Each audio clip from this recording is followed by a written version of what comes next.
Welcome to the Legends Behind the Craft podcast, where we feature top leaders in the wine and craft beverage industry with your host, Drew Hendricks. Now, let's get started with the show.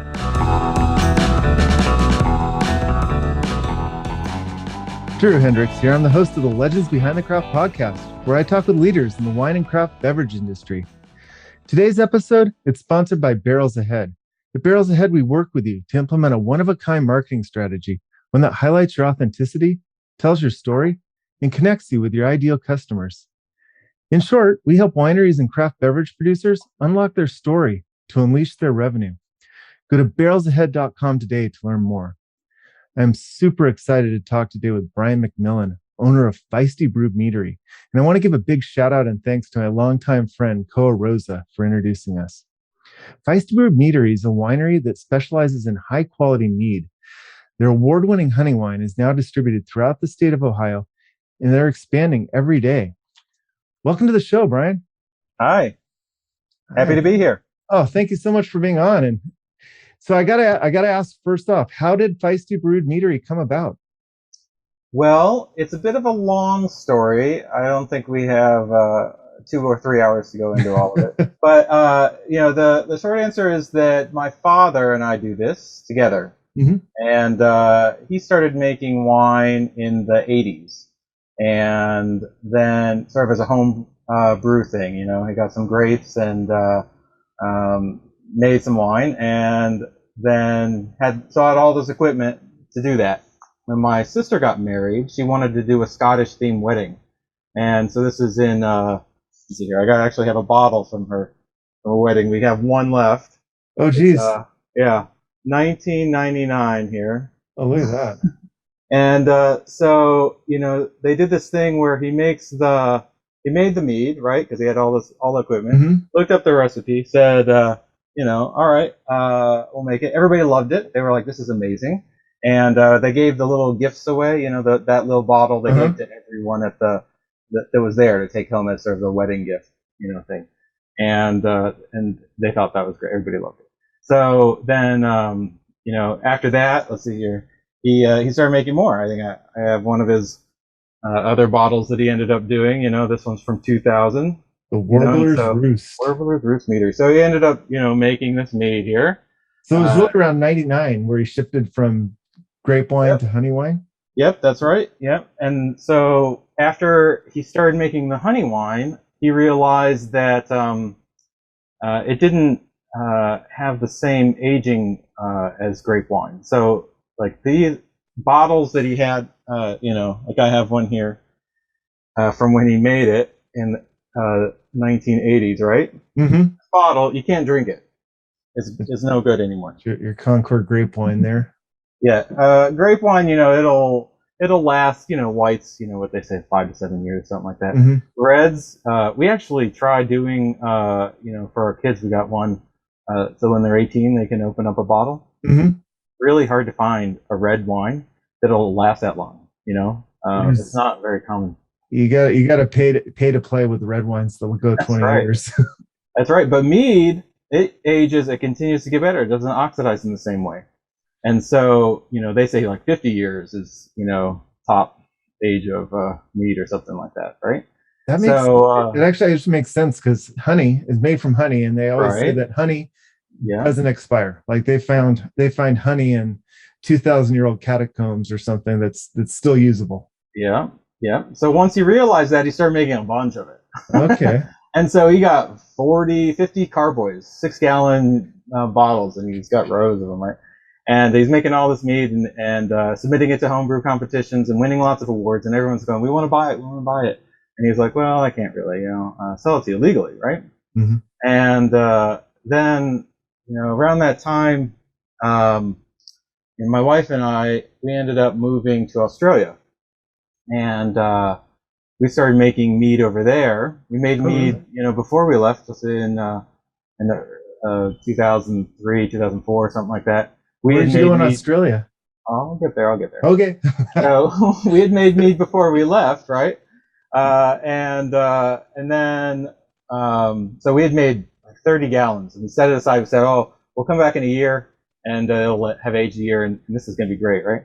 Mhm. And it was like 9 years later we get back and from Australia. But while we were there, we got to make Australian honey mead, and so like eucalypt honey, stringy bark and yellow gum and stuff like that. And we started to see how different the meads were when we made them with different varietals. And we were going around and we saw some meaderies over in Australia and New Zealand and other places that we had traveled to, and we got to see the variety that people were making around the world, and it was really inspiring. And so at a certain point we said, well, it's time to come back to the US. And so we came back in part so that we could do the meadery with my father. He said, well, I think it's time to do it commercially now. Okay. And so we ended up being there 9 years, and really just loved it. It's a great country. We really loved Australia in our time there. So when we got back, the plan was to make the meadery a reality, and to have a go for it. And we had made like some bottles while we were there, and we were calling it sort of mellifera estates, because bees are Apis mellifera. Oh, okay. But nobody got it, Nobody knows, like they didn't make the connection. So we were like, well, that's one guy that gets it's gonna really get it and be super happy you named it that, though. Yeah. So we realized, you know what, we gotta work on our naming, right? And so we sat down with some friends, and we're at a sort of dinner party, and everybody's like throwing out names. We're like this, that, and somebody goes, "Oh, Feisty, a Feisty brood," right? Because of brood of bees. And so we're like, yeah, that sounds really nice. So we sat on it for a while, and we said, all right, yeah, we did it. So that was a good name, we decided. In the end, we realized that brood has a bit of the same problem as mellifera. Nobody knows what a brood is, and they kept thinking it was broad. Feisty broad. Feisty broad. Yeah, so we said, all right, let's just drop brood. Like, it's still part of the company name, but when we refer to our mead, it's Feisty mead, or just Feisty. Sometimes it goes under Feisty bee, but basically, our bottles, don't have brood on them anymore. And that's, just sort of how we've evolved, sort of learning from our mistakes, as we're going along, and so it was 2016. We got everything registered, and we had a friend over in Pennsylvania that has a winery, Foxburg Winery. And they said we could use some of their tanks and make wine over there while we were getting started up.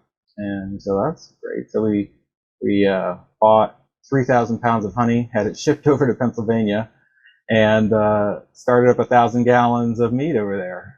And after a year, we ended up bringing it back to Ohio, and we'd found a place by then to set up our commercial operation and started doing direct to customer. From that, right? Now, I'm not familiar as much with, well, not familiar really at all with making honey wine. How do you add, maybe a dumb question, do you add water to start the fermentation process? Yep. Traditional meads are honey, yeast, and water, right? So you need to add the water, otherwise honey, like you said, will last thousands of years.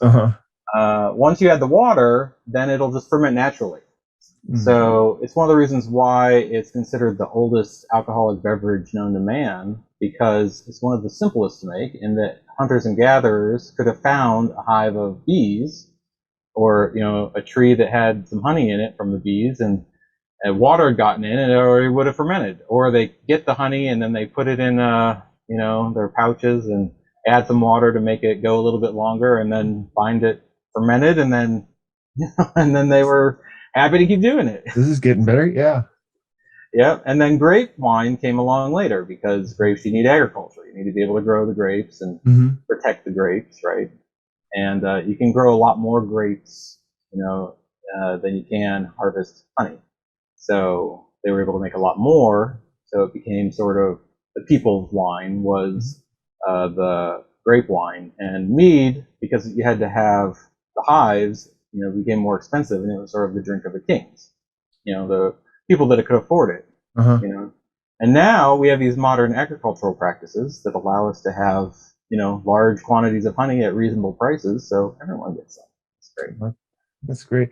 Going back to Australia for a second, where's mead positioned like in the marketplace there? Is it relatively unknown? Is it a little more mainstream? Yeah, it is relatively unknown. Australia is really interesting in its alcohol consumption. Their wine is way ahead of us. Mm-hmm. I think they're doing stuff over there that's just world class. You know, we have a couple of areas in the U.S. That make really good wine. You know, like just really, really exceptional wine. With over there, I mean, they just have 10, 15 areas that just make incredible wine. And but their beer, when we first went over there, we were starting to get into craft beer, and there were all the big breweries were big craft breweries, Stone and Rogue and stuff like that were coming out of the West Coast, and all the good Sierra Nevada and stuff like that was starting to make its impression. And you could go into a grocery store and lots of craft beer, big selections. Over there's nothing. I mean, it wasn't nothing. There was a handful of breweries. There's like Feral Pig and 2 meter tall of them. There's like, I can count them on my hand, basically. So beer, not so much. Now it's getting more, obviously. So they're just sort of behind on that. It was interesting to see, like, in Australia they were ahead in this way, but behind in this way. In the U.S. they were ahead. With mead, we're more ahead. In Australia there's Maxwell's Mead and maybe 6 or 7 other meaderies now that have popped up since we started, looking at meaderies over there. But so it's nowhere near, I think there's 4,000 wineries or something. Yeah, for the mead to grape ratios, or the honey to grape ratio is a little skewed. Yeah, but in the U.S., I think there's 500 meaderies now. Oh, that's amazing! I did not know that. Yeah, and about 5 or 6 years ago, longer than that, 10 years ago, I think it was about 200. So it's more than doubled in the last 10 years. So they say it's one of the fastest growing segments because, as a percentage, when you look at it compared to the growth in the other sectors, it is faster. But, the numbers are obviously, there's like 9,000 or 10,000 breweries. So, what do you think's spurring that growth, that doubling effect? Well, I think what it is... Other than your hard work and excellent wine. Yeah, I think that people are starting to see that craft beer is really interesting, and mead is, a craft wine, let's call it, right? So it has a lot of interesting things that you can do with it that you don't have the preconceived notions with the grape wine, Like we have one, that we put coffee beans in. And it's really exciting to people. They're like, oh, coffee beans, that's really interesting. You can't do that with a grape wine. Like, maybe you can, but it's just not going to be accepted. You're just not going to make the traction that you want. People are going to go, all right. With me, they're sort of a little bit more open-minded. They go, oh, that's really, they're willing to try new things. And in that way, we share with the craft beer segment, those drinkers are really adventurous drinkers. They'll try anything, at least once. And so, they're willing to give it a go and see how it is, And with the wine drinkers, they're a little bit more cautious. Okay. And once they find it and they try it, then they stick with it, because they go, oh, this is something I like. So, we find, it works to be in the middle. Sure. So you find more of like people stepping up from the craft brew category than like wine stepping over to the... Yeah, we're in the middle. Nobody knows where to put us. You go in the store and you're like, well, are you a beer? No. Are you a wine? No. Well, where do you go? Stick it in the random section. Well, yeah. Basically. And so you go in, there's a store right down the street from me, right? It's got 4 different places where mead is. There's a place in the local, there's a place in the beer, there's a place in the wine, and then another place in, the non-local beer that's not, it's like... Where would you have them stock it? Like if you had your best wish. Right. Well, we think they should make a mead shelf or category, an area, essentially. Like you would have a sake shelf, shelf, have a mead shelf. Yeah, and they are doing that in places. We do go into stores and you'll see, here's a shelf or a stand or, some sort of display rack or something like that has all of their mead in it. And they can get 5, 6, 10 different varieties of mead and show people, here's a lot of different producers making a lot of different kinds of things. And so, by doing that, they're able to get their customers really engaged because they see the variety and they see the difference. And so, they'll find a lot more success that way, I think. And they're for them and for us. So it works both ways. Because, if they get one mead in, and then people are like, oh, it's just this little thing, but really it's not. There's a whole lot that goes into the mead world. And, they'll try one, maybe they don't like it, like it's not for them. And that's fine. We have 8 varieties, they're all made really, well, but, everyone, different people cling to, right? You get some people, they're like, the blood orange is the most amazing one in the world, and others are like buckwheat. There's nothing any, better in the world, right? And so if they go and try one and that's not what they want, they'll just give up. It's weird, you're like, have you ever tried one beer and say, I just don't like any beer? Or one wine? No. All right, but that's what happens with me, because they just don't understand, the variety. Yeah, I've got you, and you were kind enough to send some samples so we can experience these firsthand.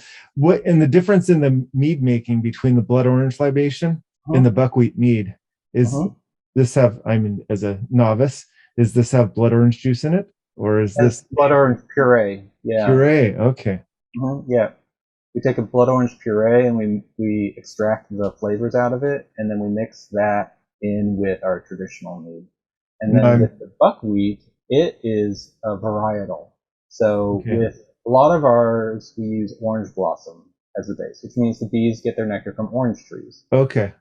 Right? And so the flavors that come from the traditional ones, the first, these ones over here, you've got this one, and this one. There's dry, semi-sweet, and sweet here.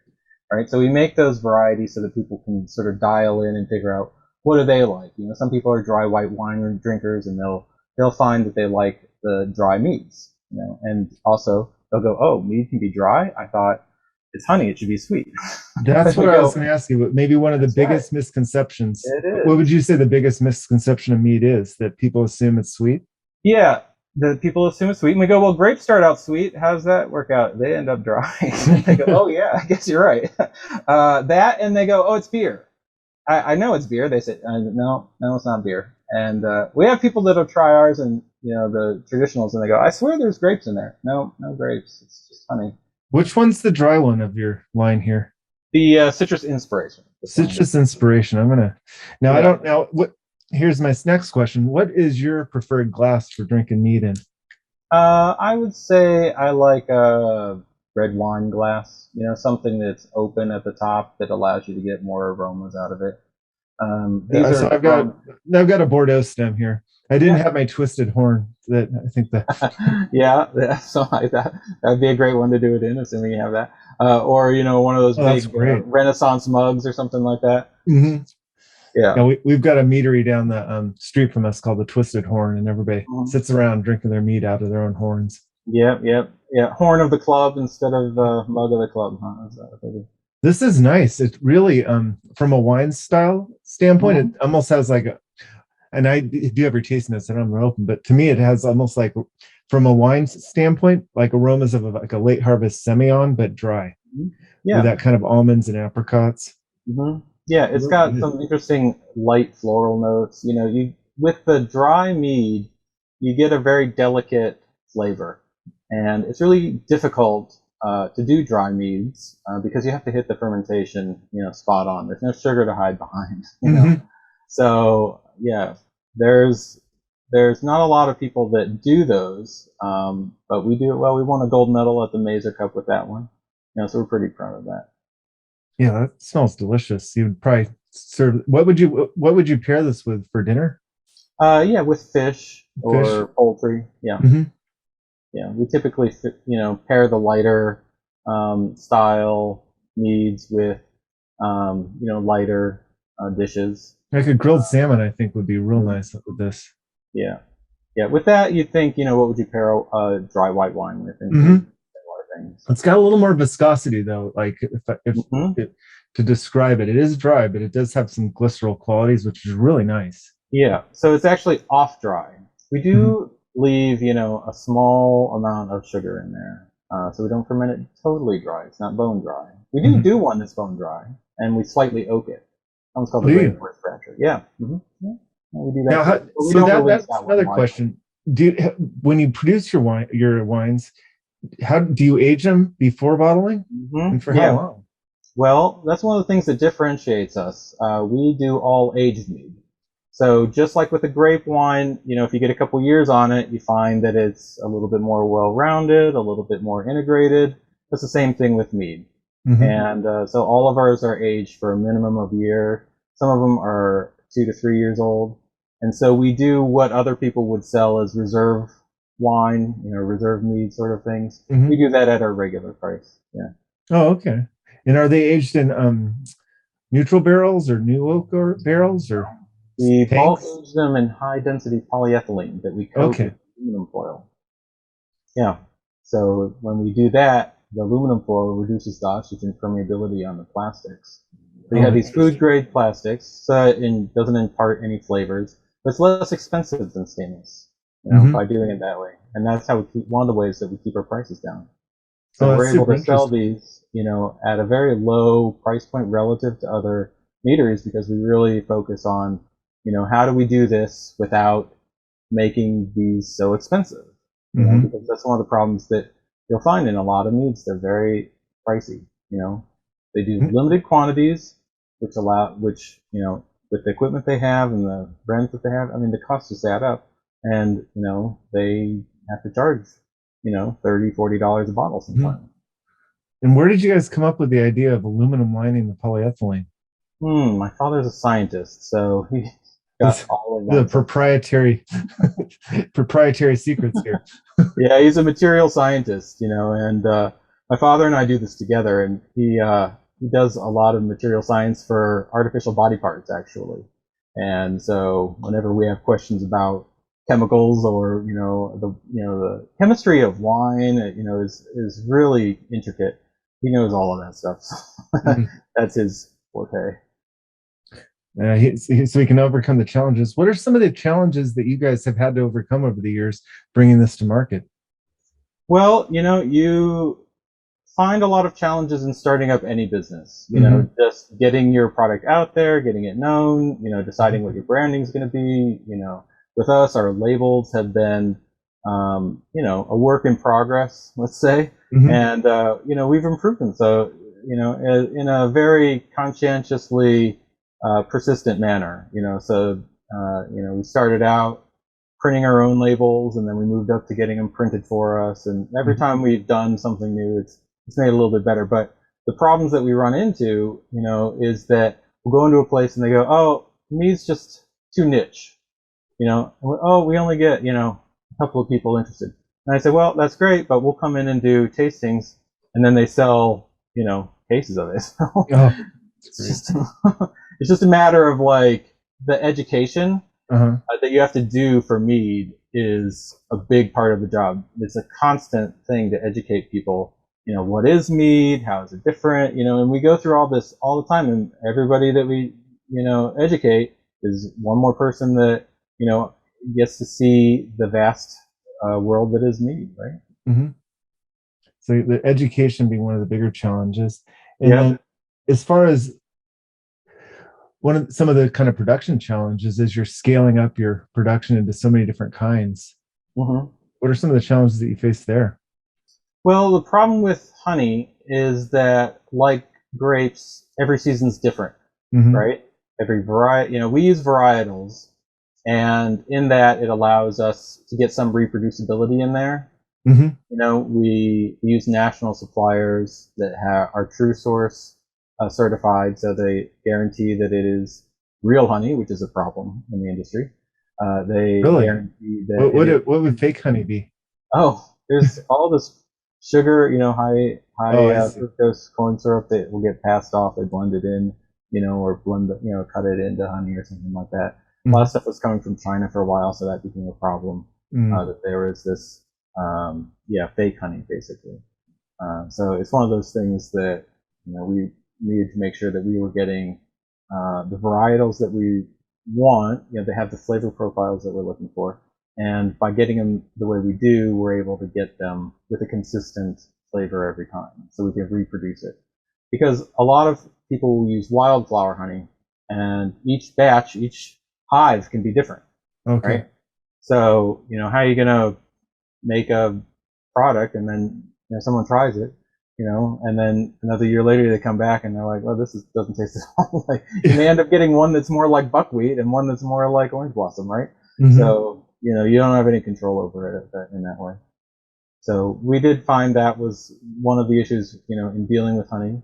The other issues that we have is really like with distributors, they'll say, I have a mead, I don't need another mead, right? And we're going, well, you have one beer, Yeah, because they assume it all tastes the same. Yeah, that's it. They don't really understand like the vast variety. I mean, we make a certain segment of meads. All of ours have a sort of niche that they fall into. They're aged traditional meads, really interesting high value meads, basically. But they're all done in a still wine fashion, and then you've got other ones that are done in cider styles, and you've got, every mead maker will take the same ingredients and come up with a different mead, essentially. I mean, the different yeast they use, the different conditions they ferment in, just sort of their style gets imparted on it.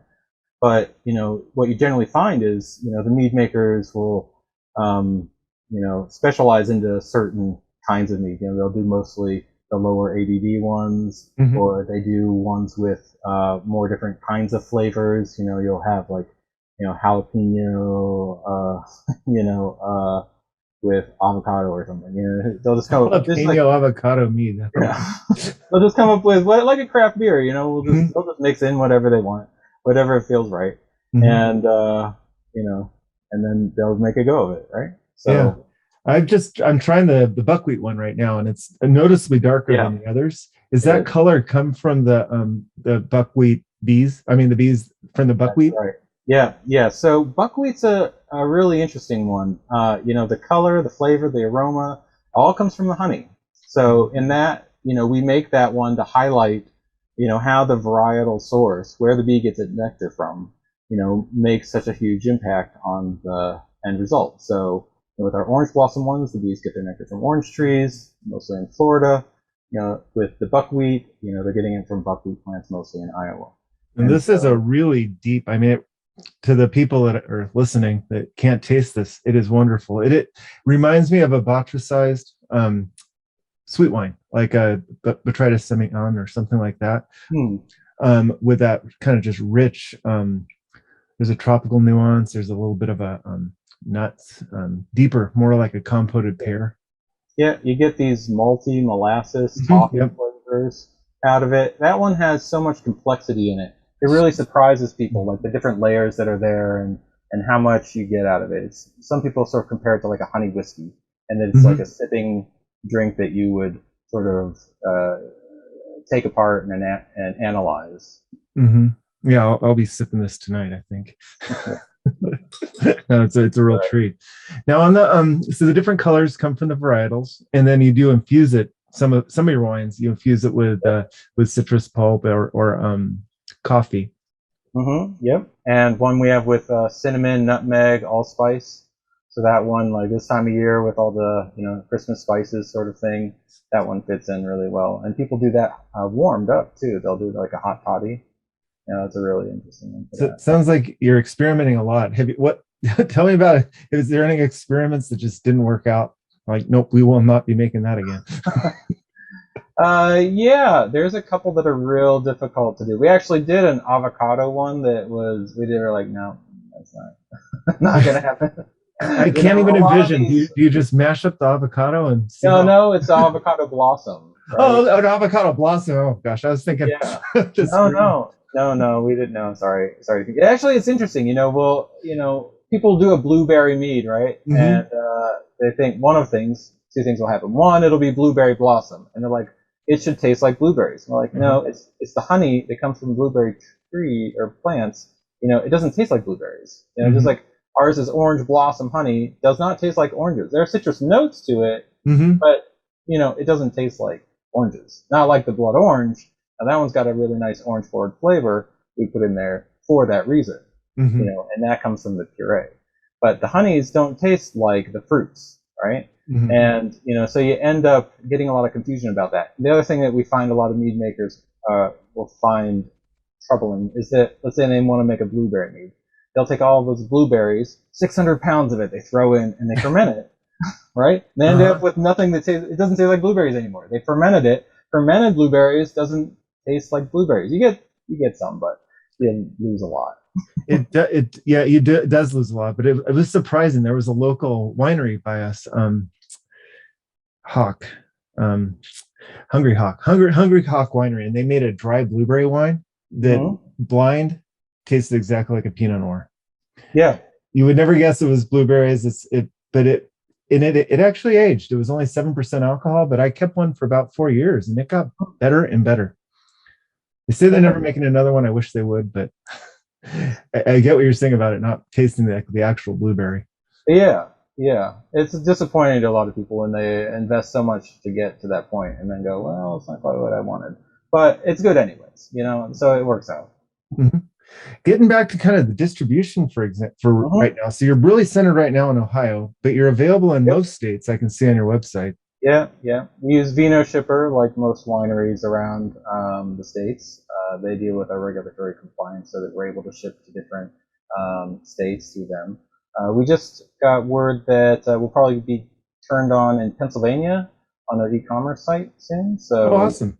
That's going to be a good move for us. And we're getting a lot of positive feedback from different Renaissance festivals around the U.S. Sure. And we're working on this plan to get into the festivals to then convince the distributors, because distributors are notoriously difficult to get signed on board. Yeah, no, there's I hear there's challenges quite a bit on that. As far as the country's distribution of mead drinkers, how would you paint it? Is it central United States specific? Is it spread out equally, or? No, there are states where it's a much bigger population. So if you look at Vino Shipper and you break down the number of states that have meaderies, and you sort of extrapolate from that, well, if they have X many meaderies, there's probably enough interest from the customers to be buying the mead to justify their existence. You find that there are 7 or 8 big states, let's call them. So Ohio's actually up there. Pennsylvania is as well. California, New York, Colorado's really big. Has a big mead scene there too. And there's a couple other smaller states. But yeah, Michigan, I don't know if I say Michigan, they've got a lot going on there too. So there's a couple of states that have quite a few. And then there's, half of them that have 1 or 0, right? So they're just not getting it there yet. Yeah. So what's next for Feisty Mead? Well, we're growing quite a lot. So in that, we're getting out to new states, and we have new varieties that we're ready to go out, basically. So we're getting ready to release one that's done with mesquite honey. It's going to be really interesting. What's that going to? I think that's going to taste awesome. Really good. Yeah, it's got notes of peach that come through that are really interesting. The mesquite, we've held on to it for a while. It's actually 3 years old now, and we've been in discussions of like, how do we market this? Right? It's a delicious mead. It really tastes really good, but people have an association with smoked things when you talk about mesquite, right? And just like with the berries, you're like, well, this isn't wood that's smoked. The honey is not smoked. You can do smoked honey for sure, but that's not what this is. So we want to make sure when we release it, it's we're doing it in a way that people aren't having this experience where they're buying it hoping it's a smoked mead, thinking they're going to get these smoky flavors out of it, when it's the mesquite trees that the bees get the nectar from, right? So I would think that would go awesome with a mesquite smoked rib. I'm sure it would, because it's a delicious meat. We just want to make sure that people understand what you got to meet their expectations, right? You got to meet their expectations. If people buy stuff and this isn't what I wanted, then they're not happy. You want to make people happy. I mean, that's why we got into this business, was to make people happy, right? Sure. So that's our goal. Now, how would you smoke the honey? Just like you'd smoke anything and then make the mead after that? Sure. Yeah. There are people that, they'll take the honeycombs and they'll smoke it, and then they crush up the combs. There are other meads. There's a mead called a boucher, and in that you caramelize the honey, before you make the mead. Yeah, so you'll heat up the honey and turn it a couple of shades darker, right? And then when you ferment it, you get these caramelized honey flavors in it. Those are great meads if you can find one of those. They're excellent. And it just, again, goes to show you sort of the vast world that is mead, Like, what we make is basically a little educational experience for people. Look, we've got these basic ones. You can add things to them. There's different varietals. We've got the one on over here that has grapes, right? That one right there. Grapes and honey, that's called a piment. But that's just the tip of the iceberg, Sure. when it comes to what people can get. So we're really, once people start to explore it, they'll see. Yeah. I can totally see it being at just kind of the ground floor. Well, mead's been around for 2,000 years, but being at the kind of the ground floor now with modern day meaderies in the United States, and it's growing and doubling. And really, competition right now is a good thing, because the more meaderies that are out there, the more shelf space will be dedicated to mead. Yeah. What advice would you give, like maybe a brewer that maybe wants to just make the leap over to mead, or just someone that wants to get off the ground with selling their own mead? Yeah. So meaderies are actually very helpful with each other. It's a small community, really, but we have sort of a very helpful feeling. Everybody feels like rising tides lift all boats, kind of thing. So there is that sort of sense of community. We do actually help home brewers make better mead. We'll often do little educational sort of seminars to help home brewers make better mead.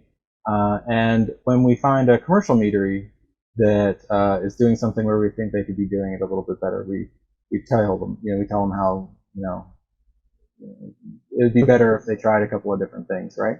Sure. And see how it goes, because our biggest thing is make the best mead you can. With people and mead and the way they'll approach it, if they try one bad mead, that's it. You get one chance. Right? And then they make up their mind on a whole category. So in that, we say make the best mead you can, right? The other thing is, it's a long process, right? To start any winery or brewery, just the process of getting certified, with the TTB and with your state, and all the rules and regulations that you have to follow. It's an endurance race, let's say, right? So they have to be prepared for that. There's a lot of resources for people doing meadery and planning. There's the American Mead Makers Association, and they have a lot of documents that they provide to people who are looking at doing a meadery and looking at what sort of space they'll need, what sort of equipment they'll need, what sort of financing they're going to be looking at. The other thing is, a lot of people will enter homebrew competitions, and that's great because they'll learn to judge meads and judge beer and develop their taste profiles and learn how judging is done. So there's a mead judge certification program that people can join and become mead judges. And in that, you learn about the different honey varietals and the different styles that people make. And so it's really useful to do that. And also to connect with their local homebrew clubs, because having a community nearby will give you people to give you honest feedback and help.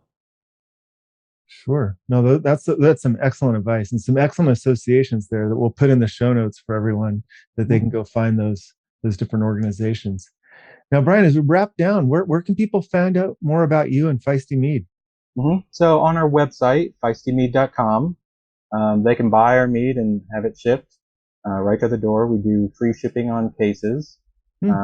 So it's try to make it easy for everyone. Being a shipper is really easy to use. We have a mead club they can join, and they'll get small release stuff that we don't release, to the whole state or the country. And on our website, they'll find our contact information, our Facebook page, and all the information to get all the latest news on what we're doing. Awesome. Well, Brian, thank you so much for joining us today. This was a real treat, and it's very, very educational. I learned a lot. Great. Yeah, it was very nice to talk to you. Have a great day. Yeah, you too.